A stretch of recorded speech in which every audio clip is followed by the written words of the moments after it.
This critique looks at a piece arguing that a lack of ambition is the root cause of poverty, using the story of a French tycoon's posthumous contest. What a setup. A tycoon, a question from the grave, 18,000 answers, and a 9-year-old figures it out. It's a brilliant hook. It is, but we need to give that hook a much stronger intellectual foundation. So let's dive right in. Okay, first up. The core argument here is that ambition is the eternal cure for poverty. That's a massive claim. It's huge. And right now, the only real evidence is this single anecdote about the tycoon's contest. The conclusion's scope. I mean, it just needs more robust support than one story. Exactly. The story is dynamite, no question. But you're essentially taking one man's personal life reflection and declaring it a universal law.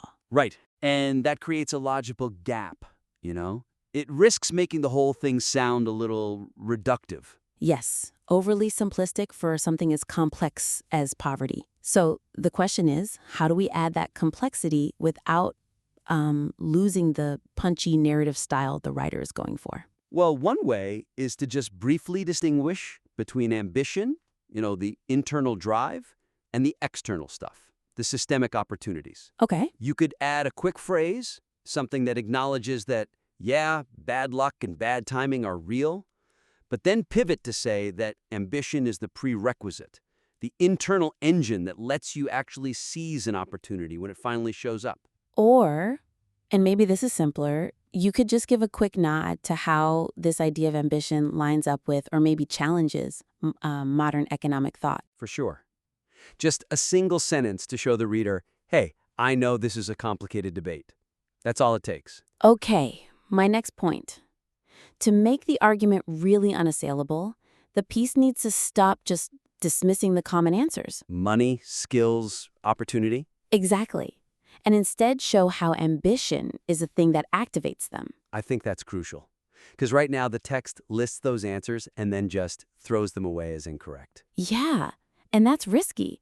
You could easily lose a reader who's thinking, wait a minute, skills and money are really important. You can't just pretend they don't matter. Right. They aren't incorrect answers. They're tools. Or maybe symptoms. Tools? I like that. Ambition needs to be framed as the catalyst. It's what makes a person go out and get those tools in the first place. Without that drive, the tools just, sit in the shed gathering dust? Ah, so it's like a judo move. You take a potential weakness in the argument, that it ignores these other factors, and you turn it into more evidence for your main point. Precisely. Let's look at the part about skills. Instead of just saying, the poor lack skills, you illustrate it. Right. Show how the tycoon's ambition forced him to get good at selling paintings, and then later to master media strategy. So you could suggest a rephrase, something like, without the ambition to become rich, skills remain inert.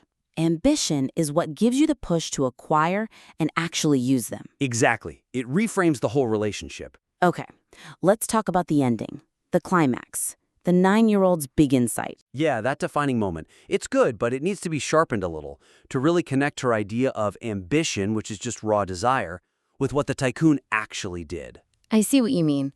Her reason for guessing ambition is because her sister shouted, "Don't be ambitious." Which is charming, it's a great detail, but it makes the whole thesis feel a bit accidental. Like a lucky guess. Right, a happy coincidence. And that's not strong enough to carry the weight of the whole piece. So the fix is to refocus that final reflection. We need to explicitly tie her simple, pure understanding of desire directly back to the tycoon's actual journey. Yes, show what active ambition really looks like. From selling paintings to building a media empire. Absolutely.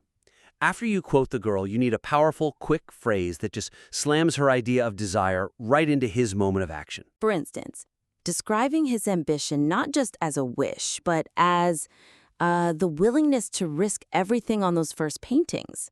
Or the vision to pivot into a whole new industry when most people would have just been happy with their initial success. So the goal is to make sure her quote isn't just a cute surprise at the end. It becomes the lens that finally makes the whole mechanism clear. Exactly. It's the engine. Her insight reveals the engine that drove his success. That gives the ending the intellectual punch it really deserves. This is really strong material. That central story is just so engaging. But you're right, this next step is all about shoring up that logical integrity. Mm-hmm. So, to summarize the suggestions, first, you've got to support that big universal claim by adding some context beyond just a single anecdote.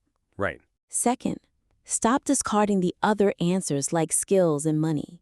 Instead, use them as tools that ambition activates. That turns a weakness into a strength. And finally, sharpen that connection between the girl's insight about desire and the tycoon's actual, tangible success. Make that ending hit as hard as it possibly can. I think these revisions will make the argument rock solid. You've got a fantastic piece here. For sure.